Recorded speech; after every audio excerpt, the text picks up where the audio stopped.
Hello everyone, welcome back to our channel. Nwngtang बयखौबो आंनि मोनसे बे मिनि ब्लगाव बरायहरनाय थाबाय। दिनैहाय जाहैबाय कार्तिक गासामोन ओमफ्राय दा बिनिजों लोगोसे दङ जोंहा धनतेरासमोन नालाय दा आङो बेयाव सना बायनो थांनो नागिरदों आरोना। दा आंनि थाखाय सनाया माबायदि बेखौ आं माबायदि सनाखौ बायगोन नोंथांमोना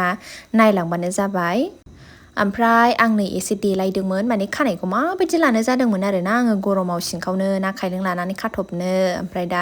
नैबे ड्रेसा जाहैबाय आंना माया माने आंनि बिखुनजोआ आरोना आंनि बार्थडेआव गिफ्ट होदोंमोन आरो दा बेखौ गानबाय आं फार्स्ट टाइम ओमफ्राय नै बिबोनाङा फैनानै साइडआव खेलायफैगासिनो दं आंजों माने जों सानैजोंनो थांगोन नालाय ओमफ्राय नै बिदि आं भिडिअ खालामफुनायाव खेलायनानै बेखौनो खेबदों आंजों खेबजादों ओमफ्राय बेखौनो होबायबो आङो।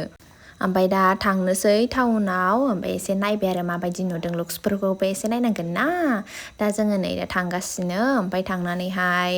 नायलांबाय दखानाबो एसे बन्द ओमफ्राय नै डाइरेक्ट बाजार गिदिरावनो थांबाय आरो जोङो क'क्राझारनि बाजार गिदिराव ओमफ्राय आंना सनाया नै बेनो रायजोफोर आङो सना असे बायनो हाया आंनि थाखाय सनाया बेनो संसार जानायनि नालाय हिन्जावफोरनि थाखाय सना होनजायो आरो बेखौनो।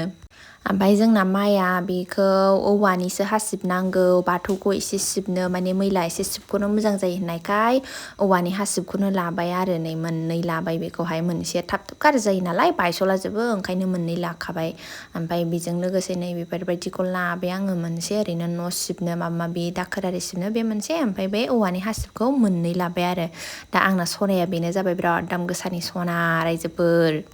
ओमफ्राय हासिब बायखांनानै नै बिबोनांजों आंजों न'खौ एसे साजायसै होननानै नैबे लाइटखौनो लाबाय आरो दै होबानो जायो ओमफ्राय माबाखौथ' जेन'बा जेवारि बाथिखौबो थाव बिराद जायो नालाय बायनोबो हाला थावाबो अयथासार दाम जाबाय ओंखायनो बे दैजों सावनायखौनो बायबाय आरो माने फुजानि थाखायथ' बे मेन बाथिखौनो बायगोन खिन्थु बे ओरैनो साजायनायनि थाखाय बेखौनो लाबाय ओमफ्राय दा नै बेलासियाव साहा लोंनो थाखाय जोङो नै बेखौ लाबाय आरोना थासुमलिखौ बिराद गोथाव मोनो जोंनाबो माया जानो ओमफ्राय बेखौ लाबाय ओमफ्राय लाखांनानै एसे मेथाइ लानोसै होननानै नायदोंमोन खिन्थु मोजां नङा ओंखायनो लायासै जोङो ओमफ्राय खिन्थु नै बेखौ लाफैबाय जोङो बिराद गोथाव मोनो आङो जानो बे फिथाइफोरखौ। बेनिफ्राय जोङो नैबे थाइसुरिजों ओमफ्राय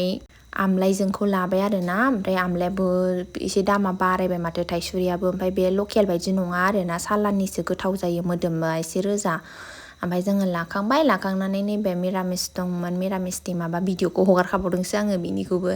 ओमफ्राय दा नै जा जेवारि सावनायनि माने कार्तिक गासा सावनायनि थाखाय रेडि खालामबाय आं औवाफोरखौ एसे स्लिम सैनानै दोनबाय माने जोंना बिदि साइसनि होनानै सावो नालाय एसे गोजौआव ओमफ्राय बेखौ खालामबायनानै खानानै दोनबाय आरोना आङो ओमफ्राय नै फुजानि थाखाय रेडि जाबाय आङो। न'आव जेखि गाननानै थाया मानो फुजा होनायाव एसे बिहामजो हिसाबै दख'ना गानाबा समाया नालाय ओंखायनो दख'ना गाननानै फुजा होनो नागिरबाय आं एसे मोनाबिलियावहाय जायगा आरि सिबस्रां आरिखां फुजा होनायनि रेडि खालामखानानै ओमफ्राय जोंना नै माया बिदि खालामनानै सावो आरोना दा नोंथांमोना माबायदि फुजियो बेखौथ' मिथिला खिन्थु जोंना बेबायदि सावो आरो दा आंनि भिडिअआ एसेनोसै बाय बाय गुड नाइट।